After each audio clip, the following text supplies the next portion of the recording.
ഇറാനിൽ കഴിഞ്ഞ കുറേ ദിവസങ്ങളായി ട്രംപ് പല പല അവകാശവാദങ്ങൾ പറയുന്നുണ്ട്. ഇത്തവണ പറഞ്ഞിരിക്കുന്ന 8 യുദ്ധങ്ങൾ വിജയിച്ച താൻ ഇറാനിലും വിജയിച്ചിരിക്കുകയാണ് എന്നാണ് ട്രംപിൻ്റെ മറ്റൊരു അവകാശവാദം. അതോടൊപ്പം തന്നെ ഇറാൻ തോൽവി സമ്മതിച്ചില്ലെങ്കിൽ വീണ്ടും ശക്തമായി തിരിച്ചടിക്കുമെന്നും കൂടിയിട്ട് ട്രംപ് പറയുന്നുണ്ട്. മറ്റൊന്ന്, ഇതോടൊപ്പം ഗാർഗ് ദ്വീപ് പിടിച്ചെടുക്കാനായിട്ട് അല്ലെങ്കിൽ ഗാർഗ് ദ്വീപ് ലക്ഷ്യമിട്ടുകൊണ്ട് അമേരിക്കയുടെ നീക്കം നടക്കുന്നു എന്നുള്ള റിപ്പോർട്ടുകൾ കൂടിയിട്ട് വരുന്നുണ്ട്. കഴിഞ്ഞ ദിവസങ്ങളായിട്ട് ഇറാൻ അല്ലെങ്കിൽ പാകിസ്ഥാൻ്റെ മധ്യസ്ഥയിൽ അത്തരത്തിലൊരു ചർച്ചയ്ക്കുള്ള നീക്കം നടക്കുന്നതായിട്ടുള്ള വാർത്തകൾ വന്നിരുന്നു. അതിനെക്കുറിച്ചിട്ട് ട്രംപ് ഒരു 15 നിർദ്ദേശങ്ങൾ കൂടിയിട്ട് ഇറാന് മുന്നിലേക്ക് വെച്ചു എന്നാണ് പാകിസ്ഥാൻ സ്ഥിരീകരിച്ചിട്ടുണ്ട്. എന്നാൽ ഇറാൻ നേരിട്ട് അത്തരത്തിലുള്ള യാതൊരു ചർച്ചയും നടക്കുന്നില്ല എന്ന കാര്യം പറഞ്ഞിരുന്നു. അതേസമയം തന്നെ ഇറാൻ്റെ ഭാഗത്തു നിന്നും 5 നിർദ്ദേശങ്ങൾ കൂടിയിട്ട് വന്നതായ റിപ്പോർട്ടുകൾ കൂടിയിട്ട് വരുന്നുണ്ട്. നമ്മൾ ഈ യുദ്ധത്തിലെ ഈ തരത്തിലുള്ള ഒരു ചർച്ച എത്തരത്തിലായിരിക്കും മുന്നോട്ട് പോവുക, വൈകാതെ തന്നെ യുദ്ധം അവസാനിപ്പിക്കുമോ, ഇതിലേക്കാണ് ആദ്യം. ജിമ്മി, ഇപ്പോൾ നടക്കുന്ന ചർച്ചകളുണ്ടല്ലോ, ട്രംപ് പറയുന്ന 15 നിർദ്ദേശങ്ങൾ, തിരികെ ഇറാൻ പറയുന്ന ഇറാൻ്റെ ഒരു 5 നിർദ്ദേശങ്ങൾ, ഒരു യുദ്ധം അവസാനിക്കാനുള്ള ഒരു സാധ്യതയിലേക്ക് ഇത് നീങ്ങുന്നുണ്ടോ? പാകിസ്ഥാനിലെ മറ്റു രാജ്യങ്ങളെ വെച്ചിട്ട് നടക്കുന്ന, പാകിസ്ഥാനിൽ നടന്നേക്കുമെന്ന് കരുതുന്ന ചർച്ചകൾ, ഇതിനെക്കുറിച്ചിട്ട് എന്താണ് പറയുന്നത്? അമേരിക്കയും ഇറാനും മുന്നോട്ട് വെച്ച നിർദ്ദേശങ്ങൾ വെച്ച് ഈ യുദ്ധം അവസാനിക്കാൻ പോകുന്നില്ല എന്നുള്ളത് എല്ലാവർക്കും അറിയാം. പക്ഷേ ലോകത്തിൻ്റെ ഒരു പ്രതീക്ഷയായിരുന്നു അമേരിക്ക ഒരു ചർച്ച നടക്കാൻ പോകുന്നൊക്കെ പറയുമ്പോൾ ലോകം പ്രതീക്ഷിച്ചു, അതനുസരിച്ച് മാർക്കറ്റുകൾ പ്രതികരിച്ചു, അതൊക്കെ ശരിയാണ്. പക്ഷേ അതെല്ലാം ആദ്യത്തെ ബഹളം കഴിഞ്ഞ് നിങ്ങൾ നോക്കുമ്പോൾ 15 നിർദ്ദേശങ്ങളിൽ ഇറാൻ ഒരു കാലത്തും അംഗീകരിക്കാത്ത, തോറ്റ് സാഷ്ടാംഗം വീണ് വേണമെങ്കിൽ ആർമിയും പിരിച്ചുവിട്ട് നിങ്ങളുടെ ഊർജ്ജ ഉൽപ്പാദനം ഇറാന് പുറത്ത് നടത്തി, ഈ മട്ടിലുള്ള അൺബിലീവബിൾ ആയിട്ടുള്ള, ആർമി പിരിച്ചുവിടുമെന്ന് പറഞ്ഞിട്ടില്ല, പക്ഷേ മറ്റു പല കാര്യങ്ങൾ പറഞ്ഞിരിക്കുകയാണ്. തിരിച്ച് ഇറാൻ ആവശ്യപ്പെട്ടത് ഈ യുദ്ധത്തിന് ചെയ്തതിന് മുഴുവൻ കോമ്പൻസേഷൻ വേണം, ഹോർമൂസ് കടലിലേക്ക് ഞങ്ങൾ നിയന്ത്രിക്കും, ഇനി ഒരിക്കലും യുദ്ധം ചെയ്യില്ല എന്ന് ഇൻ്റർനാഷണൽ തലത്തിൽ ഉള്ള നിർദ്ദേശങ്ങളാണ്. ഇത് രണ്ടും നടക്കാൻ പോകുന്നില്ല എന്നുള്ളത് എല്ലാവർക്കും അറിയാം. ഇത് ഫെബ്രുവരി 28 ആവർത്തിക്കാൻ പോവുകയാണ്. ഈ ചർച്ചകൾ നടക്കുന്നത് അന്ന് ഓർമ്മയുണ്ടോ? ഇതുപോലെ തന്നെ ചർച്ചകൾ നടന്നുകൊണ്ടിരിക്കുന്ന സമയത്താണ് അമേരിക്കയുടെ കപ്പൽപ്പടയിൽ ഇറാൻ്റെ തീരത്തേക്ക് നീങ്ങിക്കൊണ്ടിരുന്നത്. 2 കപ്പലുകൾ നീങ്ങുന്നുണ്ടായിരുന്നു. ഇപ്പോൾ അതുപോലെ തന്നെ മറ്റൊരു കപ്പൽ നീങ്ങുന്നു. 2200 പാരാട്രൂപ്പേഴ്സുമായിട്ട് ഒരു എയർബോൺ ഡിവിഷൻ വരുന്നു. മറ്റ് പ്രധാനപ്പെട്ട സൈനിക വിഭാഗങ്ങളുടെ ആളുകളുടെ നീക്കം വരുന്നു, മറൈൻസ് വരുന്നു. ഇതെല്ലാം യുദ്ധമല്ലാതെ വേറെ എന്താ കാണിക്കുന്നത്? അത് വളരെ വ്യക്തമാണ്. ലോകത്തിൻ്റെ ഒരു ആഗ്രഹവും പ്രതീക്ഷയ്ക്കും പുറത്ത് നിൽക്കുന്ന ഈ സാധനം മാത്രമാണ്. പക്ഷേ സത്യത്തിൽ യുദ്ധം വേണ്ട എന്ന ആവശ്യമുള്ളത് ഗൾഫ് രാജ്യങ്ങൾക്കാണ്. ഗൾഫ് രാജ്യങ്ങളുടെ ഒരു വളരെ വലിയ സമ്മർദ്ദം ഉള്ളതുകൊണ്ട് തന്നെ അമേരിക്കയ്ക്ക് അത് വഴങ്ങിയേ പറ്റൂ. ഇസ്രായേലിന് അതില്ല. അതുകൊണ്ട് തന്നെ അമേരിക്കയ്ക്ക് ചർച്ചയ്ക്ക് വഴങ്ങുന്നതും, ഇറാൻ സകലവും തെറ്റ് സമ്മതിച്ച് കുമ്പിട്ട് വീണാൽ വേണമെങ്കിൽ പിന്മാറുന്നതിന് അദ്ദേഹത്തിന് പ്രശ്നവുമില്ല, ട്രംപ് സാഹിബിന്. പക്ഷേ ഇറാന് സമ്മതിക്കാത്തടത്തോളം കാലം അമേരിക്കയ്ക്ക് ഇതിനൊന്നും ഊരിപ്പോകാൻ പറ്റില്ല. അപ്പോൾ പിന്നെ തീർക്കുക എന്നുള്ളതാണ്. ഇന്ന് ഒരു പ്രധാനപ്പെട്ട ട്രൂത്ത് സോഷ്യലിലെ ട്രംപിൻ്റെ ഏറ്റവും അവസാനത്തിൻ്റെ ട്വീറ്റ് കൂടെ വന്നിട്ടുണ്ട്. അത് നാറ്റോ രാജ്യങ്ങൾക്കെതിരെയാണ്. നാറ്റോ രാജ്യങ്ങൾക്കെതിരെ പറഞ്ഞത്, ഇനി നിങ്ങളുടെ സഹായം വേണ്ട, ഞങ്ങൾ ഇറാനെ തീർത്ത് കഴിഞ്ഞു, അവരുടെ ആർമിയും ഒന്നുമില്ല, പക്ഷേ ഓർത്തിരിക്കണം, ഷുഡ് റിമെമ്പർ ദിസ് എന്ന് നാറ്റോ രാജ്യങ്ങൾക്കുള്ള മുന്നറിയിപ്പ് കൂടിയാണ് പറഞ്ഞിരിക്കുന്നത്. 3 കാര്യങ്ങൾ: ഇറാൻ തീർന്നിരിക്കുന്നു, ഇനി നിങ്ങളുടെ സഹായം വേണ്ട, പക്ഷേ നാറ്റോ രാജ്യങ്ങൾ ഓരോരുത്തരും ഓർത്തിരിക്കണം. അപ്പോൾ ഇറാൻ തീർത്തു, ഇറാൻ മൊത്തം നശിച്ചു പോയിട്ടുണ്ടെങ്കിൽ പിന്നെ ആരെങ്കിലും നിങ്ങൾ ഓർത്തിരിക്കണമെന്ന് പറഞ്ഞ് പരാതി പറയേണ്ട കാര്യമില്ലല്ലോ. സത്യത്തിൽ ഭയങ്കരമായ ഒറ്റപ്പെട്ടതിൻ്റെ മുഴുവൻ വേദനയൊക്കെ ഉണ്ടെങ്കിലും അമേരിക്കയുടെ മുമ്പിൽ മറ്റ് വഴികളില്ല എന്നുള്ളതിന് ഏറ്റവും വലിയ തെളിവാണ്. യുദ്ധം തുടങ്ങുമ്പോൾ ഇതിനൊരു ടെററിസ്റ്റ് സ്റ്റേറ്റ് എന്ന് വിളിച്ചുകൊണ്ടാണ് ഇറാനെ അഭിസംബോധന ചെയ്തത്. അതിനുശേഷം സമാധാന ചർച്ചയെക്കുറിച്ച് പറഞ്ഞപ്പം I have been talking with state of Iran എന്നാണ് പറഞ്ഞത്. ഇപ്പോൾ അതിന് വീണ്ടും ആ പ്രയോഗം ലുനാറ്റിക് നേഷൻ എന്നാണ് ഇപ്പോഴത്തെ പ്രയോഗം. മാറി വരുന്നത് നോക്കണം. വീണ്ടും പഴയതിലേക്ക് പോവാണ്. ടെററിസ്റ്റ് നേഷൻ എന്ന് വിളിച്ച് അതേ സ്ഥലത്തേക്ക് ട്രംപ് തിരിച്ചു പോകണം, ലുനാറ്റിക് നേഷൻ എന്ന് പറയുകയാണ്. ഇത് അടുത്ത വലിയ യുദ്ധത്തിലേക്കും കരയുദ്ധത്തിലേക്കും കാര്യങ്ങൾ നീങ്ങുന്നുള്ളതിന് യാതൊരു സംശയവുമില്ല. ഇപ്പോൾ നരേന്ദ്രമോദി അതനുസരിച്ചാണ് പാർലമെൻറ്റിൽ സംസാരിച്ചത്. നാളെ ഇന്ത്യയിലെ എല്ലാ മുഖ്യമന്ത്രിമാരുടെ യോഗം വിളിച്ചിട്ടുണ്ട്. ലോകം മുഴുവൻ പ്രിപ്പയർഡ് ആവുകയാണ്. നമ്മൾ ഇതുവരെ കണ്ടതെല്ലാം അതിഭീകരമായൊരു യുദ്ധം വരാൻ പോകുന്നു. ഇറാനെ കരയുദ്ധത്തിലൂടെ ഇറാനെ കീഴ്പ്പെടുത്തി ഇത് തീർക്കുക എന്നുള്ളത് മാത്രമേ ട്രംപിൻ്റെ മുമ്പിൽ വഴിയുള്ളൂ എന്ന അവസ്ഥയിലേക്ക് എത്തുകയാണ്. അതെങ്ങനെയെങ്കിലും ഒഴിവാക്കാനുള്ള വലിയ ശ്രമങ്ങൾ മറ്റ് രാജ്യങ്ങൾ നടക്കുമ്പോൾ ഇറാൻ ഒരു സൂയിസൈഡ് മോഡലാണ്. ഇറാൻ ഹോർമൂസ് കടലിടുക്ക് വഴിയുള്ള കപ്പലുകൾക്കുള്ള ചുങ്കം പിരിവ് അത് ലീഗലാക്കാനായി പാർലമെൻ്ററി കമ്മിറ്റി ഒരു നിയമം തയ്യാറാക്കിക്കൊണ്ടിരിക്കുകയാണ്. ഇറാൻ ഇതൊന്നും മൈൻഡ് ചെയ്യാതെ വേറൊരു മോഡലാണ്. നേരത്തെ പറഞ്ഞ പോലെ it's in A suicide mission. എന്ത് സംഭവിച്ചാലും ഈ രാജ്യം, ഇത്രയും വലിയൊരു രാജ്യത്തെ കരയുദ്ധം നിങ്ങൾക്ക് തോൽപ്പിക്കാനാവില്ല, ഇത് ഗസയല്ല എന്നുള്ളത് അവർക്കും അറിയാം, അത് അമേരിക്കയ്ക്കും അറിയാം. ഒരു വളരെ യുദ്ധം വരുന്നാൽ വരട്ടെ എന്ന മട്ടിൽ ഇറാൻ ഇത് പ്രിപ്പയർ ചെയ്ത് തന്നെ മുമ്പോട്ട് പോവുകയാണ്. ഇവിടെ എന്താ ഇനി ബാക്കിയുള്ളത്? ഇനി ആകെയുള്ള ഒരൊറ്റ സാധ്യത കരയുദ്ധത്തിലൂടെയോ വായുവിൽ നിന്നുള്ള അവരുടെ ഹെലികോപ്റ്ററുകളും പ്ലെയിനുകളും ഒക്കെ ഉപയോഗിച്ചുള്ള ആക്രമണങ്ങളിലൂടെയോ അല്ലെങ്കിൽ മിസൈൽ ആക്രമണത്തിലൂടെയോ ബോംബറുകളിലൂടെയോ ഇനി എന്താ ചെയ്യാൻ ബാക്കിയുള്ളത്? ആരുടെ ഭാഗത്ത് ഏത് ആയുധങ്ങൾ എപ്പോൾ തീരും? അതായത് ഇറാൻ്റെ സ്കഡുകളും ഈ ഡ്രോണുകളും ഇറാൻ്റെ മിസൈലുകളും ഇറാൻ്റെ ബാലിസ്റ്റിക് മിസൈലുകളുമാണോ ആദ്യം തീരുക, അതോ ഈ ആയുധങ്ങളെ തിരിച്ചടിക്കാനുള്ള അമേരിക്കയുടെ ശേഷിയാണോ ആദ്യം തീരുക? ഇതിലാണ് മത്സരം. $35,000 മാത്രം ശേഷി ഉൽപ്പാദന കഴിവുള്ള ഉൽപ്പാദിപ്പിക്കാൻ വേണ്ടി വരുന്ന ഡ്രോണുകൾ, അങ്ങനത്തെ ചെറിയ മിസൈലുകൾ, മറുവശത്ത് ഓരോ പ്രാവശ്യവും ഇതിനെ തിരിച്ച് തടുക്കാനായിട്ട് ഉപയോഗിക്കുന്ന വലിയ ഹൈ എൻഡ് മിസൈലുകൾക്ക് ഏതാണ്ട് അതിൻ്റേതോ 10-20 ഇരട്ടി ചിലവ് വരും. അപ്പോൾ ഇതിലേതാദ്യം തീരും എന്നുള്ളതാണ് യുദ്ധം കളി. ഇപ്പോൾ ഗൾഫ് രാജ്യങ്ങളിൽ ഇപ്പോൾ ആദ്യത്തെ ദിവസങ്ങൾ നമ്മൾ കണ്ടതുപോലെയല്ല. ഇപ്പോൾ കുറച്ച് ദിവസങ്ങളായി കൂടുതൽ മിസൈലുകൾ ഗൾഫിൽ വീഴുന്നു. UAE-യിൽ 2 പേര് മരിക്കുന്നു. ഇസ്രായേൽ കൂടുതൽ പരിക്കുകൾ ഉണ്ടാകുന്നു. ഇസ്രായേൽ കൂടുതൽ നാശനഷ്ടം ഉണ്ടാകുന്നു. നമ്മളത് ആദ്യം കണ്ടില്ല, ഇപ്പോഴാണ് കാണുന്നത്. ഇറാൻ ഒരു വശത്ത് തകർന്നുകൊണ്ടിരിക്കുകയാണെന്നുള്ളത് വേറൊരു കാര്യം. പക്ഷേ ഇപ്പോഴത്തെ വശത്ത് നാശനഷ്ടം കൂടിക്കൊണ്ടിരിക്കുകയാണ്. എന്ന് വെച്ചാൽ മിസൈൽ വേധ സംവിധാനങ്ങളുടെ ശേഷി കുറയുന്നു എന്നുള്ളതാണ്. അത് മനസ്സിലാക്കിക്കൊണ്ടുകൂടിയായിരിക്കണം കരയുദ്ധം തുടങ്ങാൻ പോകുന്നതെന്നാണ് ഞാൻ വിചാരിക്കുന്നത്. നമ്മൾ പ്രതീക്ഷിച്ച ആ സമാധാനത്തിൻ്റെ സാധ്യത തീരെയില്ല. ഇറാൻ എന്തായാലും വിട്ടുവീഴ്ചയ്ക്ക് വരാൻ പോകുന്നില്ല. അമേരിക്കയ്ക്ക് വേണമെങ്കിൽ ഈ ബഹളം എല്ലാം കഴിഞ്ഞ്, ട്രംപിന് അങ്ങനെ യാതൊരു ബുദ്ധിമുട്ടുമുള്ള ഒരു കക്ഷിയല്ല. എന്തും പറയും. ഞാനും ഖമനയും കൂടെ ചേർന്ന് ഹോർമൂസ് കടലെടുക്കുക നിയന്ത്രിക്കാം എന്ന് വരെ ഇദ്ദേഹം പറഞ്ഞു വെച്ചതാണ്. അപ്പോൾ എന്ത് വേണമെങ്കിലും പറയും, എന്ത് വേണമെങ്കിലും ചെയ്യും. 2 ദിവസം മുമ്പ് പറഞ്ഞു ഒരു വളരെ വലിയ സമ്മാനം എനിക്ക് എല്ലാവരും ചേർന്ന് തന്നിട്ടുണ്ട്. അതെന്ത് സമ്മാനം എല്ലാവരും ആലോചിച്ചിരിക്കുമ്പോഴാണ് അടുത്ത ട്വീറ്റ് വരുന്നത്, ഇവന്മാരെ ഞങ്ങൾ തീർത്ത് കഴിഞ്ഞു, നശിപ്പിച്ച് കഴിഞ്ഞു എന്നൊക്കെ പറഞ്ഞു. സോ അയാൾക്ക് എന്തും പറയാം, അയാൾക്ക് എന്തും ചെയ്യാം. ഒന്നുകിൽ അമേരിക്ക വിട്ടുവീഴ്ചയ്ക്ക് തയ്യാറാകുമോ എന്നതിലേക്ക് ലോകം മൊത്തം തിരിഞ്ഞു കഴിഞ്ഞു. ഇറാൻ വിട്ടുവീഴ്ചയ്ക്ക് ചെയ്യുമോ എന്നുള്ളതല്ല, അമേരിക്ക വിട്ടുവീഴ്ചയ്ക്ക് ചെയ്യുമോ, നടക്കുമോ, അതോ ഒരു കരയുദ്ധം ഉണ്ടാകുമോ? ഞാൻ പ്രതീക്ഷിക്കുന്നത് ഫെബ്രുവരി 28 ആവർത്തിക്കാൻ പോവുകയാണ്. സമാധാനത്തിൻ്റെ വിൻഡോ അടയുകയാണ്. അല്ലെങ്കിൽ തന്നെ 2 ദിവസമേ ഉള്ളൂ, നമ്മൾ ഈ പറഞ്ഞ 5 ദിവസത്തിന് ഇന്നുകൂടെ ചേർത്ത്. അവിടെ വരെ പോലും കാത്തു നിൽക്കില്ല. ഒരു പക്ഷേ ഇന്ന് രാത്രി അടുത്ത യുദ്ധത്തിൻ്റെ അടുത്ത ഘട്ടം തുടങ്ങുകയാണ്. ലോകം മുഴുവൻ അതിന് തയ്യാറെടുക്കുകയാണ്.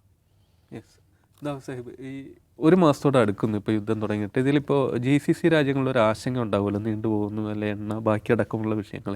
അതിനെ എങ്ങനെയാണ് കാണുന്നത്? അതോടൊപ്പം തന്നെ ഈ കരയുദ്ധം ആസന്നമായിരിക്കുന്ന ഒരു സ്ഥിതി തന്നെയാണോ ഇപ്പോഴുള്ളത്? ഇതിൽ GCC രാജ്യങ്ങളുടെ ആശങ്ക എന്ന് പറയുമ്പോൾ അതിൽ അവരുടെ ഒരു ബേസിക് ഡോക്ട്രിൻ പാളിപ്പോയി എന്നുള്ളതാണ് ഇതിൽ ഏറ്റവും പ്രധാനപ്പെട്ട കാര്യം. അപ്പോൾ ഒരു കാര്യം ശ്രദ്ധിക്കണം, ഞാൻ മുമ്പ് പറഞ്ഞതാണ്, GCC രാജ്യങ്ങൾ എന്തുകൊണ്ടാണ് ഇപ്പോൾ ആക്രമിക്കപ്പെടുന്നത്? അവർ യുദ്ധത്തിൻ്റെ ഭാഗമല്ലല്ലോ. അവരെന്തുകൊണ്ടാണ് ആക്രമിക്കപ്പെടുന്നത്? അവിടെ അമേരിക്കൻ അസറ്റ്സും അമേരിക്കൻ ബേസുകളും ഉണ്ട് എന്നുള്ളതുകൊണ്ടാണ്. അവിടെ എന്തുകൊണ്ടാണ് അമേരിക്കൻ അസറ്റ്സും അമേരിക്കൻ ബേസുകളും വന്നത്? അതുണ്ടായാൽ ഞങ്ങൾ സുരക്ഷിതരായിരിക്കും എന്ന ധാരണയിലാണ്. പക്ഷേ അമേരിക്ക അവർക്ക് എന്ത് ചെയ്യും? സുരക്ഷാ കവറേജ് കൊടുക്കും. അപ്പോൾ അമേരിക്കൻ ബേസുകൾ ഹോസ്റ്റ് ചെയ്യുക വഴി തങ്ങൾക്ക് സുരക്ഷിതത്വം ലഭിക്കും എന്ന ഭാവനയിലാണ് ഇവർ അമേരിക്കൻ ബേസുകൾ ആകുന്നത്. അപ്പോൾ അതേ കാര്യം എന്താണ്? അമേരിക്കൻ ബേസുകൾ ഉണ്ട് എന്നുള്ളത് അവരുടെ അരക്ഷിതാവസ്ഥയ്ക്ക് കാരണമായിരിക്കുകയാണ് ഇപ്പം. എന്ന് പറഞ്ഞാൽ അതിൻ്റെ അടിസ്ഥാനം എന്താണ്? ഈ പറയുന്ന GCC രാജ്യങ്ങളുടെ ബേസിക് ഡോക്ട്രിൻ, അടിസ്ഥാന തത്വം തന്നെ അവിടെ പാളുകയാണ് ചെയ്യുന്നത്. ഇത് നമ്മൾ വേറൊരു റെട്രോസ്പെക്റ്റീവായിട്ട് കാണേണ്ട വേറൊരു കാര്യം, നമ്മൾ ഇന്ന് കാണുന്ന ലോകത്ത് ഈ സോ കോൾഡ് ഇസ്ലാമിക് ടെററിസം എന്ന് പറയുന്ന ഒരു ഫെനോമിന ഉണ്ടല്ലോ, അത് തുടങ്ങുന്നത് എപ്പോഴാണെന്നറിയോ? 1991 ഗൾഫ് വാർ, എന്ന് വെച്ചാൽ കുവൈറ്റിനെ മോചിപ്പിക്കാൻ വേണ്ടി അമേരിക്കൻ നേതൃത്വം നടന്ന ഗൾഫ് വാർ ഉണ്ടല്ലോ, ആ സമയത്ത് അതിൻ്റെ മുന്നോടിയായിട്ട് സൗദി അറേബ്യയിൽ അമേരിക്കൻ ബേസുകൾ അനുവദിക്കാൻ, American boots on Saudi land എന്നുള്ളത് അനുവദിക്കപ്പെട്ടു. അമേരിക്കൻ സൈനികർക്ക് സൗദിയിൽ വന്ന് ക്യാമ്പ് ചെയ്യാം എന്നത് സൗദി അംഗീകാരം കൊടുത്തു. അതിനെതിരെ ആര് കലാപക്കൊടി ഉയർത്തുന്നു? ബിൻ ലാദൻ കലാപക്കൊടി ഉയർത്തുന്നു. ബിൻ ലാദനെ കുറിച്ച് നമ്മൾ മനസ്സിലാക്കണം. ബിൻ ലാദൻ എന്ന് പറയുമ്പോൾ സൗദി അറേബ്യയിൽ, നമ്മുടെ ഭാഷയിൽ പറഞ്ഞാൽ സൗദി അറേബ്യയിൽ അംബാനിയായിരുന്നു. അവിടുത്തെ ഏറ്റവും പ്രധാനപ്പെട്ട ഒരു ഗ്രൂപ്പാണ് ബിൻ ലാദൻ ഗ്രൂപ്പ് എന്ന് പറയുന്നത്. എല്ലാ മെഗാ പ്രോജക്റ്റുകളും ഏറ്റെടുത്ത് നടപ്പിലാക്കുന്ന ഗ്രൂപ്പായിരുന്നു. അപ്പോൾ അതിലെ പ്രധാനപ്പെട്ട ഒരു അംഗമാണ് നമ്മൾ ഈ പറയുന്ന ഉസാമ ബിൻ ലാദൻ. അങ്ങേര് എന്ത് പൊസിഷൻ എടുത്തു? അമേരിക്കൻ സൈനികർക്ക് ഇവിടെ ഇറങ്ങാൻ സമ്മതിക്കരുത്. അപ്പോൾ സൗദി ഭരണകൂടം അത് കേട്ടില്ല. അപ്പോൾ ഇങ്ങനെന്ത് ചെയ്തു? ഇങ്ങനെ സായുധ യുദ്ധത്തിൻ്റെ വഴി തിരഞ്ഞെടുത്തു. തുടർച്ചയായ ആക്രമണങ്ങൾ നിരവധി ഗൾഫ് കേന്ദ്രങ്ങളിൽ, ഗൾഫ് സിറ്റികളിൽ നടക്കുന്നു. ഈ ബിൻ ലാദൻ എന്ന് പറയുന്നൊരു ഫാക്ടർ, അല്ലെങ്കിൽ അൽ ഖായ്ദ എന്ന് പറയുന്നൊരു ഫാക്ടർ ലോക രാഷ്ട്രീയത്തിൽ ഉയർന്നു വരുന്നത് തന്നെ ഈ അമേരിക്കയെ ഹോസ്റ്റ് ചെയ്യുന്നതോടുകൂടിയാണ്. ആ സമയത്ത് ഒരു ഓഫർ ഉണ്ടായിരുന്നു ബിൻ ലാദന്, ഞങ്ങൾ കുവൈറ്റിനെ മോചിപ്പിച്ചു തരാം, അതെ അതെ അതെ, അഫ്ഗാനിസ്ഥാൻ എന്നുള്ള പോരാളികളെ അവസാനം അത് സൗദി സദാമിനെ ഞങ്ങൾ ഓടിച്ചോളാം, നിങ്ങൾ അവന്മാരെ വിളിച്ചു കൊണ്ടുവരരുത് എന്നുള്ളതാണ്. എന്ന് പറഞ്ഞാൽ ഇതെന്ന് വെച്ചാൽ ചരിത്രപരമായൊരു ഇതാണത്. രണ്ട് ഘട്ടങ്ങളിൽ അമേരിക്കയുടെ സാന്നിധ്യം അത് അപകടമാണ്, അത് ഡേഞ്ചറസ് ആണ് എന്ന് ഗൾഫ് രാജ്യങ്ങൾ, ഗൾഫ് ലീഡർഷിപ്പ് അനുഭവിച്ചറിയുകയാണ്. അതിൽ രണ്ടാമത്തെ സന്ദർഭമാണിത്. ഒന്ന് നോക്ക് ബില്ലാദൻ എന്ന് പറയുന്ന ആ മൂവ്മെൻറ്റ് അല്ലെങ്കിൽ ആ ഒരു ഫാക്ടർ ലോകത്തുണ്ടാക്കിയിട്ടുള്ള പ്രശ്നങ്ങൾ എന്തൊക്കെയാണ്, ഡാമേജുകൾ എന്തൊക്കെയാണ്. നോക്കൂ, വളരെ ലളിതമാലോചിച്ച് നമ്മുടെ വിമാനയാത്രകൾ പോലും ഇത്രയും സ്ട്രിക്റ്റ് ആകുന്നത് എപ്പോഴാണ്? ഈ പറയുന്ന സോക്കോൾഡ് ടെററിസ്റ്റ് ഇത് വന്നതിന് ശേഷമാണല്ലോ. എന്ന് പറഞ്ഞാൽ എല്ലാ മനുഷ്യജീവിതത്തിൻ്റെ എല്ലാ തലങ്ങളിലും ഭീതിയുടെ അല്ലെങ്കിൽ ഒരു ഇമ്മിനൻറ്റ് ത്രെറ്റിനെ കുറിച്ചിട്ടുള്ള ഒരു ആശങ്ക സൃഷ്ടിക്കുന്ന തരത്തിൽ ഈ ഫാക്ടർ വളർന്നു വന്നു. അതിൻ്റെ റീസൺ എന്താണ്? അമേരിക്കയെ ഹോസ്റ്റ് ചെയ്തു എന്നുള്ളതാണ്.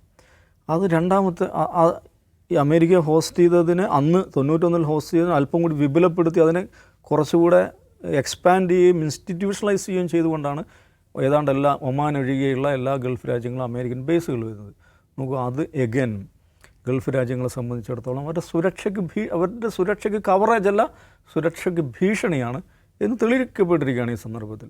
അപ്പോൾ ഗൾഫ് രാജ്യങ്ങളെ സംബന്ധിച്ചിടത്തോളം യഥാർത്ഥത്തിൽ നമ്മുടെ സുരക്ഷ എവിടെയാണ് നിൽക്കുന്നത്, എന്താണ് നമ്മുടെ സുരക്ഷ എന്നുള്ളതിനെക്കുറിച്ച് അടിസ്ഥാന ചിന്തയ്ക്ക് അവർക്ക് തുടക്കം ആലോചിക്കാവുന്നൊരു സന്ദർഭമാണത്. പക്ഷേ അവരത് ആലോചിക്കാൻ എനിക്ക് തോന്നുന്നില്ല. അപ്പോൾ ഇതാണ് ഗൾഫ് രാജ്യങ്ങളുമായി ബന്ധപ്പെട്ടുള്ള പ്രശ്നങ്ങൾ. എൻ്റെ പോയിൻ്റ് ഇതാണ്, അവരുടെ ബേസിക് ഡോക്ട്രിൻ സെക്യൂരിറ്റിയെക്കുറിച്ചുള്ള അവരുടെ അടിസ്ഥാന തത്വം തന്നെ പാളിപ്പോയി എന്നുള്ളതാണ് ഈ സന്ദർഭം. അതിന് അത് തകർക്കുന്നതിൽ ഇറാൻ്റെ നീക്കം വളരെ പ്രധാനപ്പെട്ട പങ്കുവച്ചു. രണ്ടാമത് നമ്മൾ ഇപ്പം ജിമ്മി ഈ ട്രംപിൻ്റെ 15 പോയിൻറ്റ്, ഇറാൻ്റെ 5 പോയിൻറ്റ് ഇതിനെക്കുറിച്ച് പറഞ്ഞല്ലോ. ഇതിലൊരു തമാശ ഒന്ന് ആലോചിച്ചു. ഈ യുദ്ധം തുടങ്ങി എന്ത് പറഞ്ഞിട്ടാണ്? റെജീം ചേഞ്ച് അല്ലേ? ഈ 15 പോയിൻറ്റിൽ വല്ലയിടത്തും അങ്ങനെ ഒരു വാക്കുണ്ടോ? അങ്ങനൊരു വാക്കില്ല. പകരം ഒരു സംഗതിയുണ്ട്. എന്താണ്? ഹോർമുസ് സ്ട്രേറ്റ് നമുക്കൊന്ന് ഉഷാറാക്കണം, അത് അവിടെ സേഫ്റ്റി ഉണ്ടാക്കണം എന്ന് പറഞ്ഞാൽ യുദ്ധത്തിന് മുമ്പ് അത് സേഫായിരുന്നല്ലോ. യുദ്ധത്തിന് മുമ്പ് സേഫായിരുന്നു അത്. അപ്പോൾ യുദ്ധം തുടങ്ങിയതിന് ശേഷമാണ് അത് സേഫ് അല്ലാതായി മാറിയത്. എന്നിട്ട് യുദ്ധം അവസാനിപ്പിക്കാനുള്ള ഒരു പോയിൻ്റ് 15 പരിപാടികളിൽ ഒരു പരിപാടിയായിട്ട്, ഒരു പോയിൻ്റായിട്ട് ഇത് മാറുകയാണ്. അതിൽ തമാശ ഒന്ന് ആലോചിച്ച് നോക്കൂ. യുദ്ധത്തിന് മുമ്പില്ലാതിരുന്ന ഒരു പ്രശ്നം പരിഹരിക്കുക എന്നുള്ളത് യുദ്ധത്തിൻ്റെ പരിഹാരത്തിൻ്റെ ഇതായിട്ട് മാറുകയാണ്.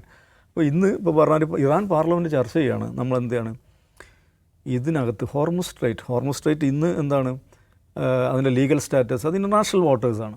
ലോകത്തെ എല്ലാ രാജ്യങ്ങൾക്കും അതിൽ അധികാരമുണ്ട്. പക്ഷേ അത് ഇൻ്റർനാഷണൽ വാട്ടേഴ്സ് അല്ലാതായി മാറി ഇൻ പ്രാക്ടീസ്. ഇവരത് അവിടെ എന്താണ് ചെക്ക് പോസ്റ്റ് സ്ഥാപിച്ചോളൂ. ചെക്ക് പോസ്റ്റ് നമ്മൾ കാണുന്ന ഫിസിക്കൽ ചെക്ക് പോസ്റ്റിലാണ് ഉദ്ദേശിക്കുന്നത്. അവർ നിയന്ത്രിക്കുകയാണ് ആര് പോകണം ആര് പോകണ്ടെന്ന്. അത് ഫലത്തിൽ എന്തായി മാറുകയാണ്? ഇൻ്റർനാഷണൽ വാട്ടേഴ്സ് എന്ന് പറയുന്ന അതിൻ്റെ സ്റ്റാറ്റസ് മാറുകയും അത് ഇൻ പ്രാക്ടീസ് ഇറാൻ്റെ ടെറിട്ടോറിയൽ വാട്ടേഴ്സായിട്ട് മാറുകയും ചെയ്തു. ഇന്നിപ്പോൾ ഇറാൻ പാർലമെൻറ്റ് ചെയ്യാൻ പോകുന്നത് എന്താണ്? അത് നമ്മുടെ സോവറിൻ വാട്ടേഴ്സാണ് എന്ന് പ്രഖ്യാപിക്കുന്ന ബില്ല് ഇറാൻ പാർലമെൻറ്റ് ചർച്ച ചെയ്യുകയാണ്. ഇത് അഗൈൻ നമ്മൾ ചരിത്രത്തിൽ മറ്റൊരു സന്ദർഭം ഓർക്കണം. 1956 സൂയസ് ക്രൈസിസ് എന്ന് പറഞ്ഞൊരു സംഭവം. സൂയസ് ക്രൈസിസ് എന്ന് പറഞ്ഞാൽ സൂയസ് കനാൽ എന്ന് പറയുന്നത് എല്ലാവർക്കും ആക്സസ് ഉണ്ടായിരുന്ന വാട്ടർ വേ ആയിരുന്നു. അന്ന് Gamal Abdul Nasser Egyptian president nationalise ചെയ്തു. സൂയസ് കനാൽ നാഷണലൈസ് ചെയ്തു. ലോകരാഷ്ട്രീയത്തിലെ നിർണായകമായൊരു സന്ദർഭമായിരുന്നു അത്. ഈ അബ്ദുൽ നാസർ ഇത് നാഷണലൈസ് ചെയ്തതോടുകൂടി ഇസ്രായേൽ, ബ്രിട്ടൻ, ഫ്രാൻസ് ഇവർ അതിശക്തമായി ഇതിനെതിരെ രംഗത്ത് വന്നു. ഈജിപ്തിനെ ആക്രമിക്കാൻ പദ്ധതിയിട്ടു. അതിനുള്ള even French paratroops Sinai peninsula ഇറങ്ങുക പോലെ ചെയ്തു. പക്ഷേ ഇങ്ങനെ അതിൽ ഉറച്ചു നിന്നു. നാസർ അതിൽ ഉറച്ചു നിന്നു. അന്ന് ക്രുഷ്ചേവ് സോവിയറ്റ് യൂണിയനുമായിട്ട് അദ്ദേഹം ധാരണ ഉണ്ടാക്കുന്നു. സോവിയറ്റ് യൂണിയൻ നിങ്ങളെങ്ങാനും അവിടെ ആക്രമിക്കുകയാണെങ്കിൽ ഞങ്ങൾ ന്യൂക്ലിയർ വാർ തുടങ്ങും എന്ന് പ്രഖ്യാപിക്കുന്നു. ഇന്ന് നമ്മൾ ഈ കാണുന്നതിനേക്കാൾ അങ്ങേയറ്റം പിരിമുറുക്കം നിറഞ്ഞൊരു സാഹചര്യം അന്ന് ലോകരാഷ്ട്രീയത്തിലുണ്ടായിരുന്നു. അന്ന് അമേരിക്കൻ പ്രസിഡന്റ് ഐസനോവർ പക്ഷേ ഈ ബ്രിട്ടീഷ് ഫ്രഞ്ച് ഇസ്രായേലി പ്രോജക്റ്റിൻ്റെ കൂടെ നിന്നില്ല. കൂടെ നിൽക്കാതിന് അങ്ങനെ മറ്റു ചില കാരണങ്ങൾ പ്രീ കൺസൾട്ടഡ് അല്ല എന്നുള്ള പ്രശ്നവും കാര്യങ്ങളൊക്കെ ഉണ്ടായിരുന്നു. എനിവേ അന്ന് നാസറിൻ്റെ പദ്ധതി വിജയിച്ചു. നാസർ അറബ് ലോകത്തെ ഏറ്റവും പ്രധാനപ്പെട്ട ഹീറോ ആയി മാറിയ സന്ദർഭമാണ്. അതിനുശേഷമാണ് ഈ പറയുന്ന നമ്മുടെ ജവഹർലാൽ നെഹ്റുവും നാസറും തമ്മിലൊക്കെയുള്ള നാസർ, ടിറ്റോ, നെഹ്റു ഈ അലയൻസൊക്കെ വരുന്നത്. ഇനി ഏതാണ്ട് സമാനമായൊരു സാഹചര്യമാണ്. നമുക്ക് സൂയസ് കനാൽ ഇന്നും ആരുടെ പ്രോപ്പർട്ടിയാണ്? ഈജിപ്തിൻ്റെ പ്രോപ്പർട്ടിയാണെന്ന് മാത്രമല്ല ഈജിപ്തിൻ്റെ ഏറ്റവും പ്രധാനപ്പെട്ട വരുമാന മാർഗ്ഗമാണ് സൂയസിലൂടെയുള്ള ചുങ്കപ്പിരിവ് എന്ന് പറയുന്നത്. ഏതാണ്ട് അതേ മോഡലിലേക്ക് ഒരുപക്ഷെ സൂയസിനേക്കാൾ വലിയ തോതിലുള്ള സൂയസിന് സമാനമായി തന്നെ എന്താണ് ട്രാഫിക് നടക്കുന്ന മാരിടൈം ട്രാഫിക് നടക്കുന്ന ആ പ്രദേശം ഞങ്ങൾ ചുങ്കം പിരിക്കാൻ പോവുകയാണെന്നാണ് പറയുന്നത്. എന്നിട്ട് അവർ പ്രപ്പോസ് ചെയ്തിട്ടുള്ള 5 പരിപാടിയിലും അത് കിടക്കുന്നു. എന്ന് പറഞ്ഞാൽ യുദ്ധത്തിന് മുമ്പുണ്ടായിരുന്ന ഇറാൻ അവരുടെ ആക്ച്വലി അവരെന്താ സംഭവിച്ചിരിക്കുന്നതെന്ന് വെച്ചിട്ടുണ്ടെങ്കിൽ അവരുടെ ടെറിട്ടറി എക്സ്പാൻഡ് ചെയ്തിരിക്കുകയാണ് ഒരർത്ഥത്തിൽ പറഞ്ഞാൽ. കാരണം അവരുടെ അധീനതയിൽ ഇല്ലാതിരുന്ന ഒരു വാട്ടർ വേ അവരുടെ അധീനതയിലായി കഴിഞ്ഞു.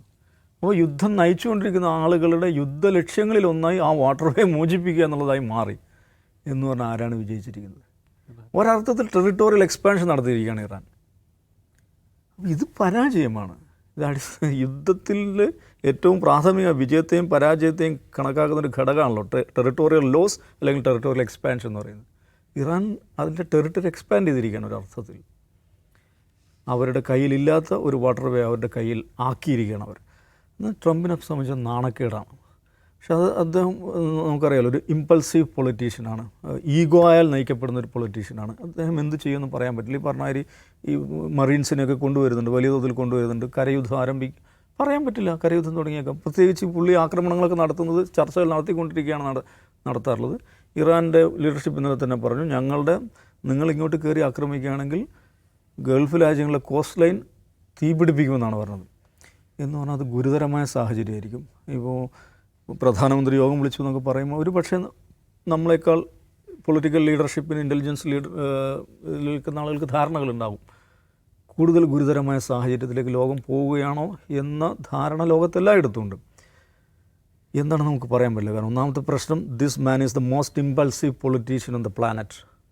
അങ്ങനത്തെ ഒരു മനുഷ്യനാണ്. ഇമ്പൾസുകളാണ് നയിക്കുന്നത് എന്ന് മാത്രമല്ല, ഞാൻ പല സന്ദർഭങ്ങളിൽ പറഞ്ഞതാണ്, നമ്മളൊരു റൂൾ ബേസ്ഡ് വേൾഡ് ഓർഡർ എന്ന് പറയുന്ന ആ സംഗതി മാറിക്കഴിഞ്ഞു. റൂൾ ബേസ്ഡ് ഓർഡർ മാറി മൈറ്റ് ബേസ്ഡ്, ശക്തി അടിസ്ഥാനപ്പെടുത്തി മാത്രം ലോകം ചലിക്കുന്ന ഒരു ഘട്ടത്തിലേക്കാണ് പ്രവേശിച്ചിരിക്കുന്നത്. പിന്നെ വളരെ കേന്ദ്രീകൃതമായ ഒരു ലോകത്തിൻ്റെ ഒരു ഘടന, ഒരു അധികാര ഘടന, അതൊക്കെ വളരെ എന്താ പറയുക സ്കാറ്റേർഡ് ആയിട്ടുള്ള പവർ സെൻറ്റേഴ്സ് ലോകത്തിലായിരുന്നു. ഇറാൻ എന്ന് പറഞ്ഞാൽ പവർ സെൻറ്ററായി മാറി, പ്രധാനപ്പെട്ട ഒരു പവർ സെൻറ്ററായി മാറി. അങ്ങനെ വളരെ സ്കാറ്റേർഡ് ആയിട്ടുള്ള ഒരുപാട് പവർ സെൻറ്റേഴ്സ് വരുന്നു. ഞാൻ ഇതിനെക്കുറിച്ച് പലതവണ പറഞ്ഞാണ്, ആവർത്തിക്കുന്നു. വ്യത്യസ്തമായൊരു ലോകക്രമത്തിലേക്കുള്ള സഞ്ചാരത്തിലാണ് ലോകം. അതിൻ്റെ പ്രതിഫലനങ്ങളാണ്, അനുരണനങ്ങളാണ് നമ്മൾ കാണുന്നത്. ഒരുപക്ഷെ അതിന് വേഗത കൂട്ടുന്ന മനുഷ്യൻ എന്നുള്ളതായിരിക്കും ട്രംപ്. ആ നിലക്കായിരിക്കും അതിന് വേഗത കൂട്ടിയ ഒരു സെമാലുനാറ്റിക് എന്ന പേരിലായിരിക്കും, ഒരു അർദ്ധഭ്രാന്തൻ എന്ന പേരിലായിരിക്കും ഈ മനുഷ്യൻ, ട്രംപ് എന്ന് പറയുന്ന മനുഷ്യൻ ചരിത്രത്തിൽ അടയാളപ്പെടുത്തപ്പെടുക എന്ന് എനിക്ക് തോന്നുന്നു. യെസ്, ട്രംപ് എന്താണ് നാളെ കാണിച്ചു വെക്കുക എന്നുള്ളത് നമുക്ക് പറയാൻ കഴിയില്ല. മറ്റൊരു കരയുദ്ധത്തിലേക്ക് അല്ലെങ്കിൽ ലോകരാജ്യങ്ങളെ തന്നെ പിടിച്ചുലക്കുന്ന ഒരു സംഭവമായി ഇറാനിലെ ഈ നീക്കം മാറുമോ എന്നുള്ളത് നമുക്ക് അറിയില്ല. എന്തായിരിക്കും സംഭവിക്കുക എന്നുള്ളത് നമുക്ക് കാത്തിരുന്ന് കാണാം.